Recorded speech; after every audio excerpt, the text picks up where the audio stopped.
Los verbos reflexivos. Look at the sentences here on the board. You have some sentences on the left and some sentences on the right. Federico lava el carro. Federico lo lava. Ana cepilla al perro. Ana lo cepilla. Pedro mira a su amiga. Pedro la mira. These los or la refer to the object in the previous sentence. On the sentences on the right, we have Federico se lava, Ana se cepilla el pelo y Pedro se mira en el espejo. So,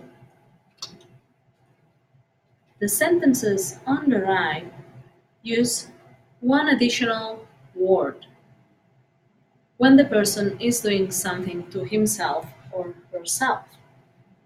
Federico se lava. Ana se cepilla el pelo. Pedro se mira en el espejo. In the previous sentences, we had that Federico, Ana, or Pedro do something to somebody else. Federico lava el carro. Federico washes the car. Or Ana cepilla al perro. Ana brushes the dog. And Pedro looks at his friend. On the sentences on the right, we have se that marks that the action falls onto the speaker, onto the person doing the action. So overall, in the sentences to the left, one person performs the action and another person or thing receives the action. In the sentences to the right, the same person performs and receives the action of the verb. For this reason, the pronoun se must be used. Se is called a reflexive pronoun because it refers back to the subject, Federico, Ana, or Pedro. So se is a reflexive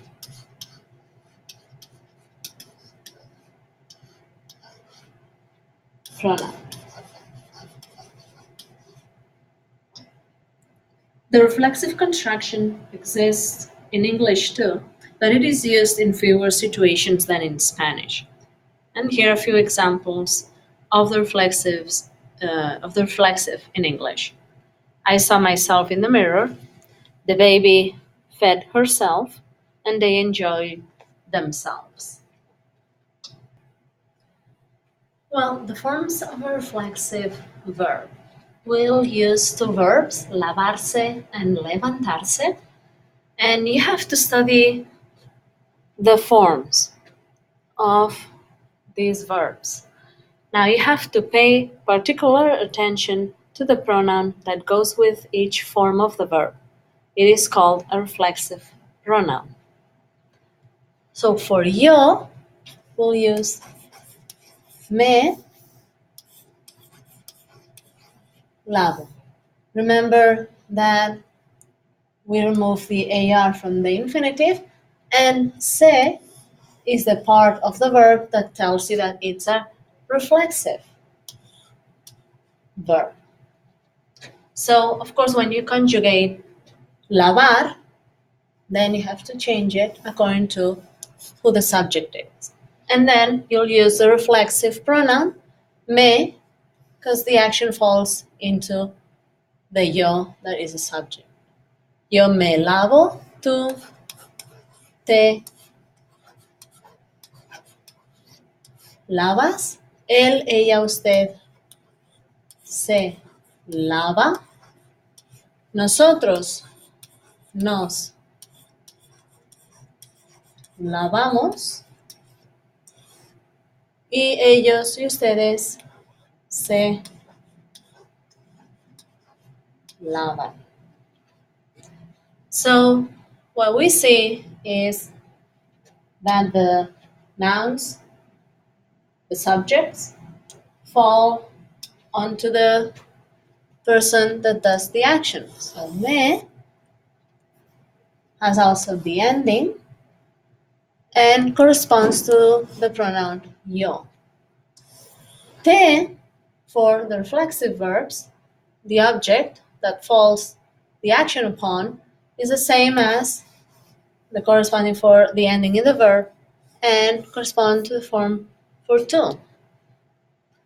Nos refers to us and corresponds, of course, for onto the nosotros.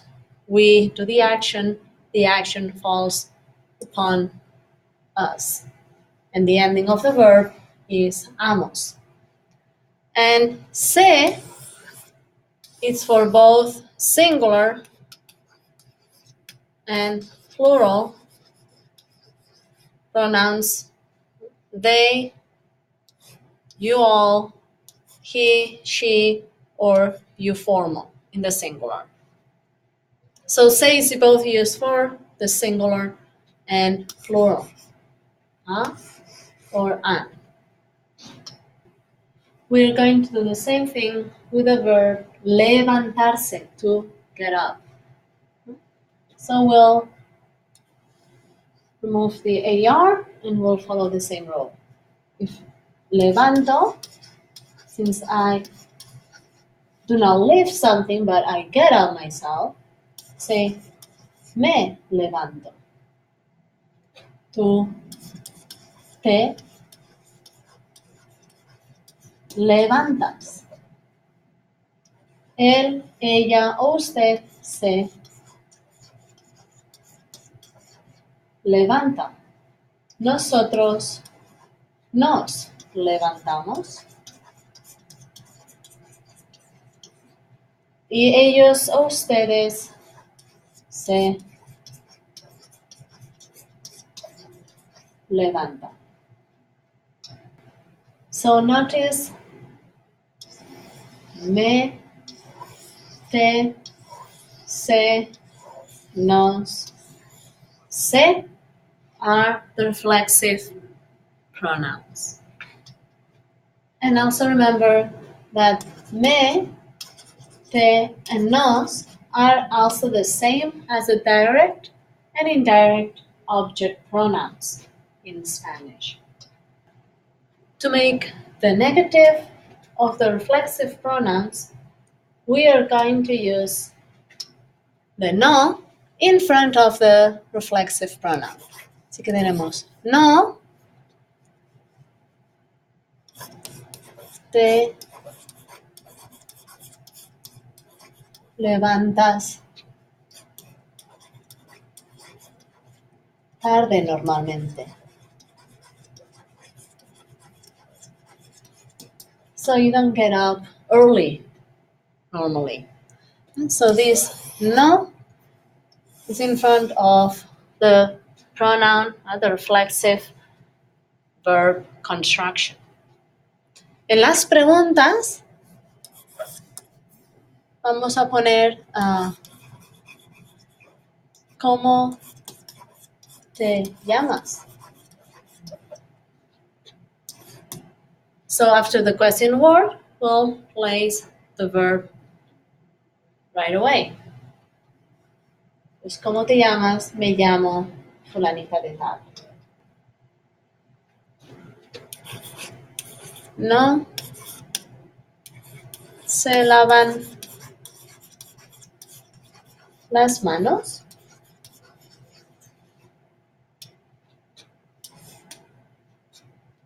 In this case, the no, again, is at the beginning of the question in front of the direct, the reflexive pronouns. Pues no nos lavamos las manos. And one last example could be la familia Martínez. La familia Martínez no se levanta tarde. El no will be in front of, before se levanta. ¿Sí? Antes del pronombre reflexivo. In Spanish, when you refer to parts of the body and articles of clothing in a reflexive sentence, you often use the definite article, not the possessive adjective. So if you want to say that I wash my face, you'd say me lavo la cara, because we already know you wash your own face. Por ejemplo, she brushes her teeth. Ella se cepilla los dientes. So we keep los because we know that she does it to herself. And putting on clothes, él se pone el suéter y los pantalones largos.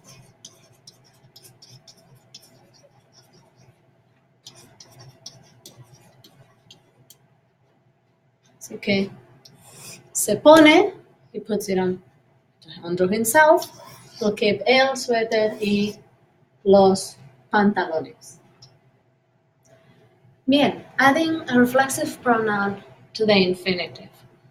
So when we have two verbs in a sentence, one of the verbs has to stay in the infinitive and the other verb will change into the person who does the action to be in the form of the subject. Así que tenemos en the first sentence, en la primera frase, el niño quiere acostarse. Quiere es el verbo 1 y acostarse es el verbo 2. The one that is conjugated is quiere. And who does the action or who wants something, that's the child, el niño. Acostarse is in the infinitive. Acostar. This one doesn't change. However, because he is the one that wants to go to bed, we put se attached to the infinitive. El niño quiere acostarse. This se refers to el niño. So he wants to go to bed himself. Another example could be, or is, voy a lavarme las manos. I'm going to wash my hands.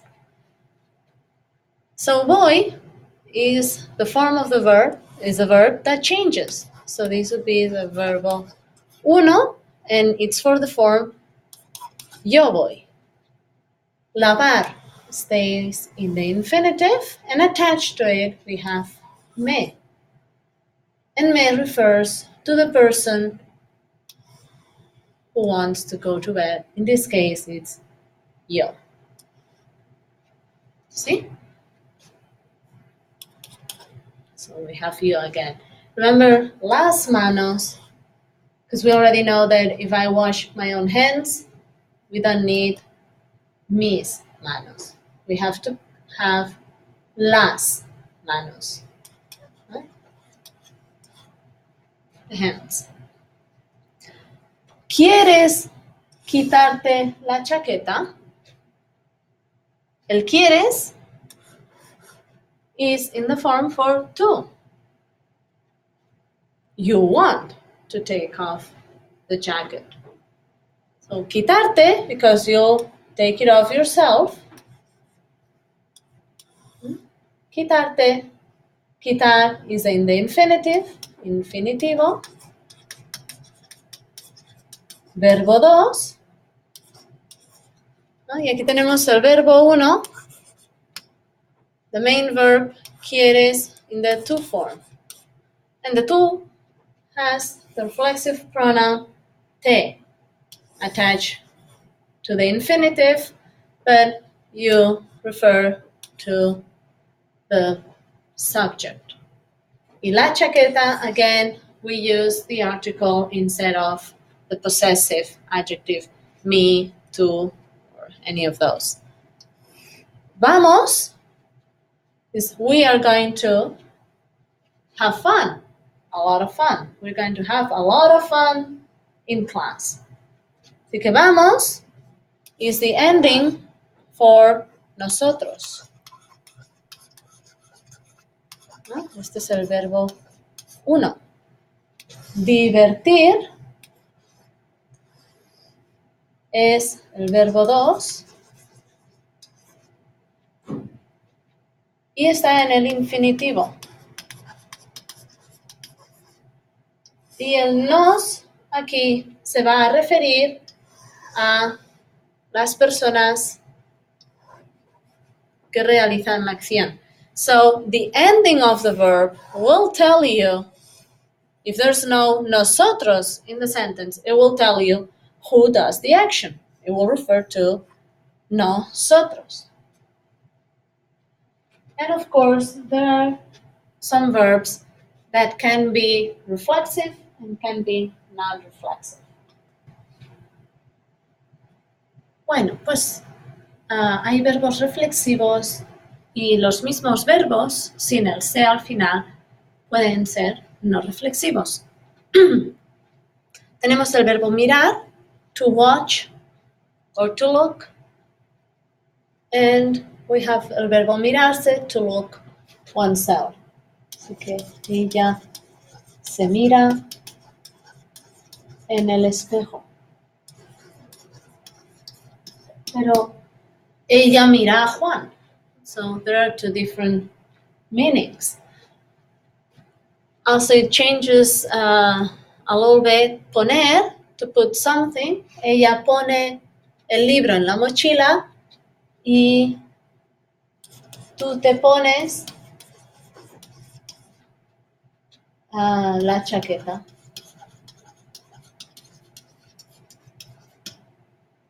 Peinar, so you can comb somebody's hair. Por ejemplo, tú peinas a tu abuelo y yo me peino. Ir changes meaning some. Because ir means to go. Irse means to leave a place. To leave a place. Por ejemplo, me voy, to leave or to go to a place. Me voy a Salina. Me voy de clase. I leave from the class. Or I'm leaving for Salina. Llamar is to call. Llamarse, to call oneself. Llamo a Ana. Me llamo María. Y divertir a is to amuse someone. Por ejemplo, diviertes a tus amigos.